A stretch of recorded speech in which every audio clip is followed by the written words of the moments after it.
ഏതൊരു ക്രൂരമായ കലാപം നടന്നാലും അതിനുശേഷം അത് തെറ്റായിപ്പോയി എന്ന് RSSോ സംഘപരിവാറോ കാണുന്നില്ല.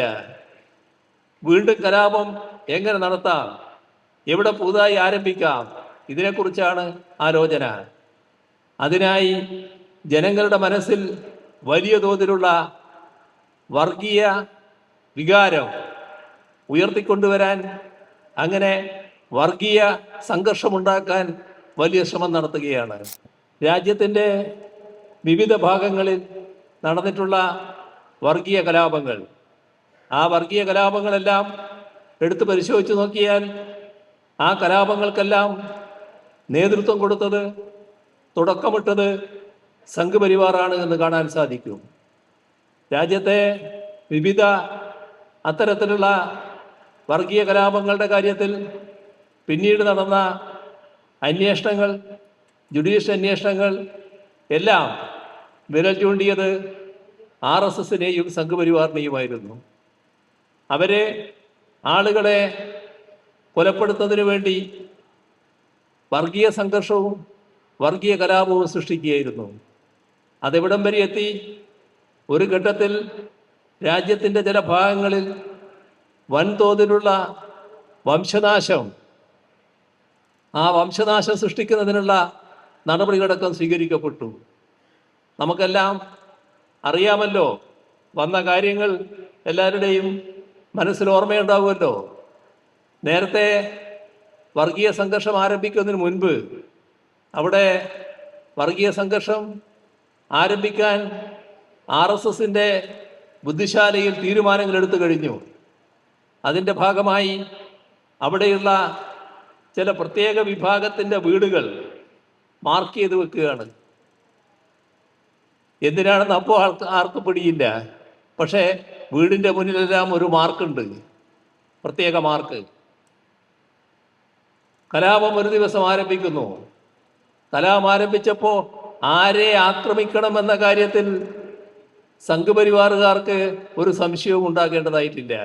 ഈ ചിഹ്നമുള്ള വീടുകളിലുള്ളവരെ ആക്രമിക്കുക, ആ അടയാളം നോക്കി ആക്രമണം നടത്തുക, അതായിരുന്നു വംശനാശം വരുന്നതിന് നമ്മുടെ രാജ്യം കണ്ട ഏറ്റവും രൂക്ഷമായ വർഗീയ കലാപം. അനേകം ആളുകളെ കൊലപ്പെടുത്തിയ, രാജ്യമാകെ വിറങ്ങലിച്ചു പോയ കലാപം.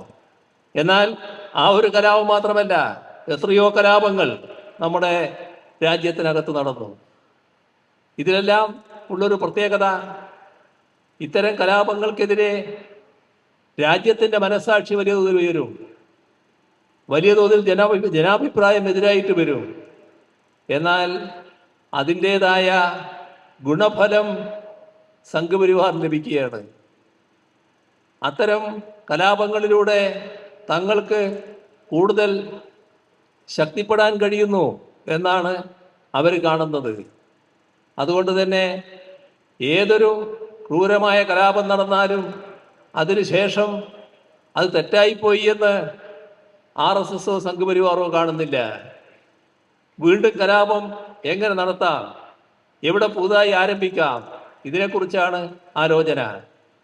അതിനായി ജനങ്ങളുടെ മനസ്സിൽ വലിയ തോതിലുള്ള വർഗീയ വികാരം ഉയർത്തിക്കൊണ്ടുവരാൻ, അങ്ങനെ വർഗീയ സംഘർഷമുണ്ടാക്കാൻ വലിയ ശ്രമം നടത്തുകയാണ്.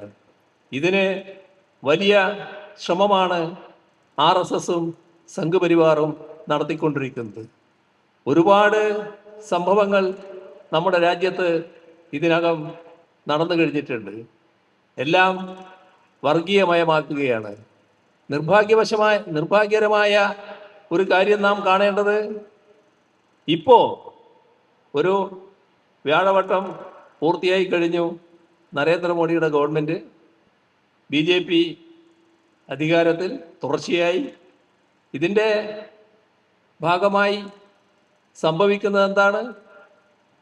ആരാണോ ഭരണഘടനയെ എതിർത്തിരുന്നത്, ഭരണഘടനയിലെ മൂല്യങ്ങളെ തള്ളിപ്പറഞ്ഞിരുന്നത്, അവരാണ് ആ തള്ളിപ്പറഞ്ഞ കാര്യങ്ങൾ അതേപോലെ സ്വീകരിക്കുന്നവരാണ് ഇപ്പോൾ രാജ്യത്തിൻ്റെ ഭരണാധികാരികൾ.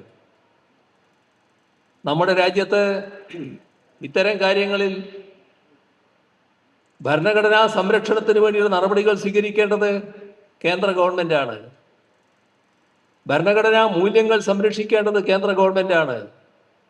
ഭരണഘടനാ മൂല്യങ്ങൾക്ക് ആപത്ത് സംഭവിക്കുന്നുണ്ടെങ്കിൽ അതിനെ പ്രതിരോധിക്കേണ്ട ചുമതല കേന്ദ്ര ഗവൺമെൻറ്റിനാണ്. പക്ഷേ ഇവിടെ ഇപ്പോഴത്തെ നമ്മുടെ കേന്ദ്ര ഗവൺമെൻറ്റിന് ആ വികാരമാണോ? RSS നയിക്കുന്ന പാർട്ടി എന്തുകൊണ്ട് RSSന്റെ നയം നടപ്പാക്കാനാണ് അവർ ബാധ്യതപ്പെട്ടിരിക്കുന്നത്.